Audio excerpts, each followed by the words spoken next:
தமிழ் இலக்கணத்தில் வினாச்சொற்கள் அமைந்திருக்கக்கூடிய விதத்தை பார்க்கலாம்.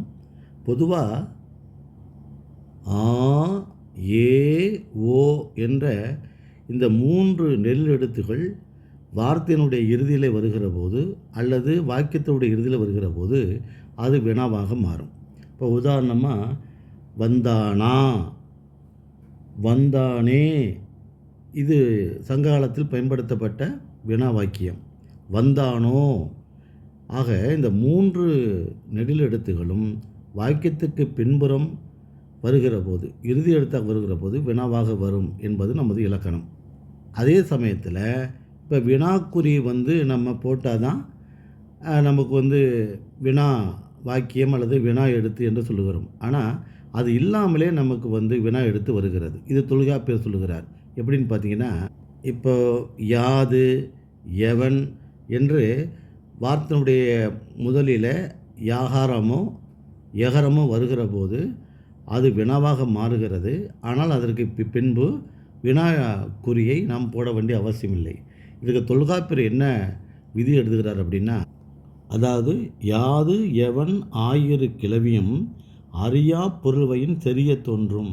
அப்போ யாது என்ற வார்த்தையும் எவன் என்ற வார்த்தையும் ஆயிரு கிளவியும் அறியா பொருள்வையின் தெரிய தோன்றும் அப்படின்னா அது வினாவாக பயன்படுத்தப்படுகிறது என்று சொல்லுகிறார். ஆனால் இதில் பார்த்தீங்கன்னா யா என்ற அந்த எழுத்தும் ஏ என்ற எழுத்தையும் தொல்காப்பியர் வினா எழுத்தாக பயன்படுத்தவில்லை என்பது நமக்கு தெரியும். ஆனால் அவருக்கு பிறகு பவணந்தி முனிவர், நன்னூலை எழுதிய பவணந்தி முனிவர் தான் இந்த ஏவும் யாவும் வினாவுக்கு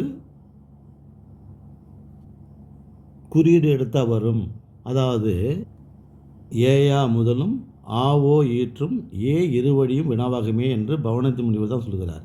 அதாவது எகரமும் யாகாரமும் வார்த்தையுடைய முதலில் வருகிற போது, அதாவது யாது எவன் என்று வருகிற போது ஆ ஓ ஈற்றும் ஆவனாவும் ஓவனாவும் இறுதியில் வருகிற போது, அதாவது வந்தானா வந்தானோ என்று வருகிற பொழுதும் ஏ இருவழியும் ஏன் என்று முதலிலும் வந்தானே என்று இறுதியிலும் வருகிற போது வினாவாக வரும் என்று அவர் எழுதுகிறார்.